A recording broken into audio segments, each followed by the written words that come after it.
मेरा नाम मुकेश है और आज हम उमंग के ऊपर थोड़ा बातचीत करेंगे।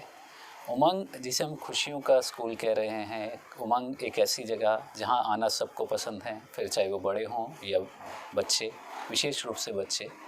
तो उमंग की थोड़ा सा आपको एक जर्नी, उसकी एक यात्रा पर मैं आपको लेकर चलूँगा। तो उमंग की शुरुआत या उमंग की संकल्पना या उमंग का विश्वास ये कहाँ से आया और कैसे इसकी शुरुआत हुई, उसकी एक झलक मैं आपको थोड़ा सा आज दिखाना चाहूँगा।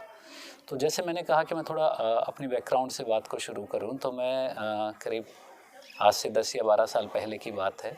तब मैं बहुत सारे शिक्षा के क्षेत्र में काम कर रहा था और अपने 10-12 साल के एजुकेशन के करियर में मैंने बहुत सारे स्कूलों के साथ काम किया।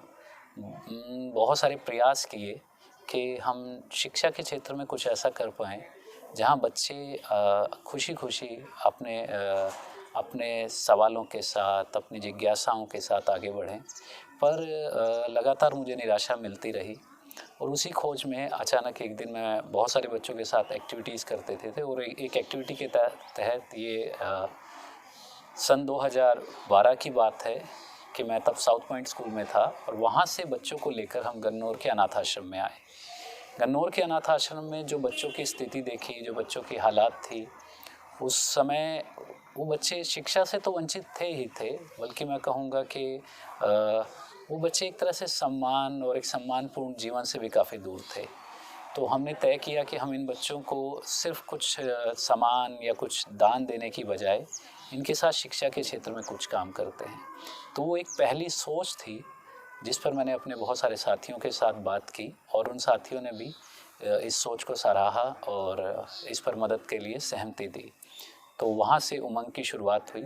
तो हमने अनाथ आश्रम गन्नौर में उमंग को शुरू किया और पहला स्कूल जो कि 2 कमरों से शुरू हुआ, 2 टीचर के साथ शुरू हुआ और शुरुआत में करीब 23-24 बच्चे अनाथ आश्रम के उस स्कूल का हिस्सा बने। हमने 1 साल इन बच्चों के बीच में काम किया और वो 1 साल इतना खूबसूरत था उन बच्चों के जीवन में भी और ख़ुद हमारे लिए भी कि हम बच्चों में वो बदलाव देख पाए जिस उम्मीद से हम उनके पास गए थे। और ये बदलाव ना केवल उनके व्यवहार में बदलाव थे, बल्कि उनके रहन सहन से, उनकी सोच में, उनके सवाल उठाने के वो बदलाव इतने खूबसूरत थे कि वो बच्चे आज भी हमें याद करते हैं। तो 1 साल इन बच्चों के साथ काम कर उस संस्था के, उस अनाथ आश्रम के संचालक ने कहा कि अब इस मुहिम को बढ़ा सकते हैं, स्कूल को जारी रख सकते हैं। तो हमने फिर अपनी नई मंजिल की खोज की और नई मंजिल भी बहुत दूर नहीं थी, पास में ही हमारे यहाँ पर एक बस्ती है जिसको हम डकोत बस्ती कहते हैं। और ये बस्ती एक बड़े शहर, मतलब शहर में होते हुए भी इस शहर से 30 साल पीछे की दुनिया में जी रहे लोगों की बस्ती थी। इस बस्ती में जो कि डकोत एक कम्युनिटी जो आज भी शनिवार मंगलवार को तेल की भिक्षा लेते हैं, उनकी बहुत सारी पीढ़ी दर पीढ़ी पढ़ाई से बहुत दूर थी। विशेषकर कहूँ कि लड़कियां तो पढ़ाई मतलब स्कूल गई ही नहीं थी। तो उन लड़कियों और उन बच्चों के बीच में काम करने के लिए हम उस समुदाय में गए और उस समुदाय के विश्वास को जीतने के लिए हमने समुदाय के बीच में ही शाम को उन बच्चों को पढ़ाना शुरू किया 2 घंटे के लिए। और जब उस समुदाय का विश्वास बना तो अगला साल 2013 में हमने डकोत बस्ती के बीच में ही जन कल्याण समिति में उमंग पाठशाला का सेकंड सेशन शुरू किया और ये बच्चे सिर्फ डकोत कम्युनिटी से थे। और ये अपने आप में एक बहुत ही मैं कहूँ तो चुनौतीपूर्ण कार्य था, बहुत ही मुश्किल काम था ऐसे बच्चों के साथ काम करना जो स्कूल गए नहीं या स्कूलों को छोड़कर वापस आए हैं।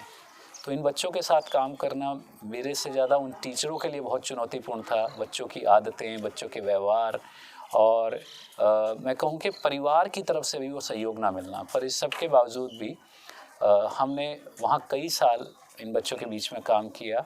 करीब 3 साल तक हम इन बच्चों के साथ काम लगातार किया और हम कुछ जगह बदलते रहे अलग अलग कारणों से। मुख्य कारण आर्थिक था, क्योंकि ये पूरा का पूरा जो ये हमारा अभियान चल रहा था शिक्षा के क्षेत्र में, ये पूरी तरह से मैं कहूँ एक सामाजिक जिम्मेवारी के तौर पे था। तो हम दोस्तों से मदद लेते थे और उस मदद के बल पर ही उस स्कूल को आगे बढ़ा रहे थे। हमने जन कल्याण समिति के बाद पंजाबी भवन में अपने स्कूल की अगली स्थानांतरित किया, वहाँ शिफ्ट किया। फिर उसके बाद हमने इसको वाल्मीकि आश्रम में स्कूल को लेकर गए, और वाल्मीकि आश्रम में जब स्कूल को लेकर गए तो अपनी समझ को आगे बढ़ाते हुए हमने आसपास की बस्ती के और बच्चों को भी इसमें लाने का प्रयास किया। वो सब बच्चे जो आर्थिक चुनौतियों के कारण, आर्थिक दिक्कतों के कारण अच्छी शिक्षा नहीं पा रहे थे, तो उन बच्चों को भी हमने स्कूल में आमंत्रित किया। और अगर मैं कहूँ कि डकोत कम्युनिटी की वो जो फर्स्ट लर्नर थी लड़कियाँ, उनके जीवन में क्या बदलाव आया, तो वो बहुत खूबसूरत बदलाव उन लड़कियों के जीवन में आया कि वो अपने फैसले लेने, अपने जीवन के, अपने सपनों के बारे में सोचने लगी, अपने सपने बुनने लगी, अपने सपनों को देखने लगी, और आगे बढ़ने का फ़ैसला उन लड़कियों ने लिया। और इस सब प्रयास को फिर हमने और आगे बढ़ाते हुए समाज के अलग अलग वर्ग के बच्चों को भी स्कूल में लाया। पर अब तक एक बात हमारी समझ में बहुत गहरे से आ गई थी कि सिर्फ आर्थिक चुनौतियां ही वो चुनौतियां नहीं हैं जिसके कारण कोई बच्चा स्कूल छोड़ता है। उसके अलावा भी अगर हम देखें कि बच्चे का स्कूल के अंदर जो भेदभाव, मतलब उसके आर्थिक, जाति, धर्म या वर्ग के कारण उसके साथ जो भेदभाव होता है, वो ज़्यादा बड़ी चुनौती है। तो वाल्मीकि आश्रम में हमने जगह ली, स्कूल को बहुत खूबसूरत रंग दिया, बहुत नया रूप दिया, बहुत सारे और संस्थाओं को, लोगों को जोड़ा, और हमने समाज के अलग अलग वर्ग के बच्चों को भी स्कूल में आमंत्रित किया। विशेष रूप से कहूँ तो आसपास के जो भी आर्थिक चुनौतियों से भरे हुए परिवार थे, उनको हमने आमंत्रित किया कि वो अपने बच्चों का दाखिला स्कूल में करवाएं। तो हम ये समझ पाए कि चुनौतियाँ सिर्फ आर्थिक नहीं हैं, आर्थिक के साथ साथ जो एक स्कूली सिस्टम का जो स्ट्रक्चर है, जो ढांचा है, वो साफ तौर पर आर्थिक चुनौतियों से आने वाले बच्चों के लिए और भी चुनौतीपूर्ण माहौल बनाता है।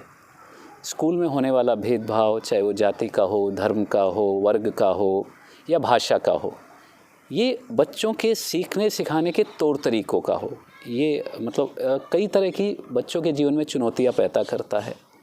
दूसरा, अगर मैं कहूँ कि डिग्निटी की बात हो, इस तरीके का जो सम्मान, आत्मसम्मान बच्चों का जब उसको ठेस पहुँचती है, तो बच्चों का उस स्कूल में टिके रहना और भी मुश्किल हो जाता है।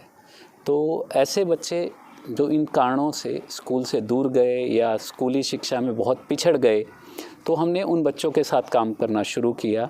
और काम करने के बाद हमारे को ये समझ में आया कि हमें अपनी शिक्षा के तौर तरीके या शिक्षण के तौर तरीक़ों में भी बदलाव करना पड़ेगा। तब इस खोज में हमने वैकल्पिक शिक्षा के बारे में जाना, वैकल्पिक शिक्षा के बारे में समझा और वैकल्पिक शिक्षा के बारे में काम करना शुरू किया। तब हमने उमंग को नाम दिया। उमंग एक लोकतांत्रिक विद्यालय, डेमोक्रेटिक स्कूल। तो डेमोक्रेटिक स्कूल को कहने को तो हमने डेमोक्रेटिक स्कूल की संकल्पना की और शुरुआत की, पर असल में हम बहुत ज़्यादा उस विषय पे ना तो निपुण थे, ना ही हमारी बहुत गहरी कोई समझ थी। तो हमने बच्चों को आज़ादी तो दी, पर उस आज़ादी के साथ साथ कैसे उनमें अपना कर्तव्य बोध भी हो, कैसे उनको शिक्षा के प्रति एक ललक पैदा हो, उसमें हमारे से बहुत सारी मतलब चुनौतियां हमारे को उस सब में आई। तब हमने वैकल्पिक शिक्षा पर ऐसे विशेषज्ञों की मदद ली, जिसमें सुधीर जी एक हैं, कि जिन्होंने स्कूल को वैकल्पिक दिशा में आगे बढ़ाना शुरू किया।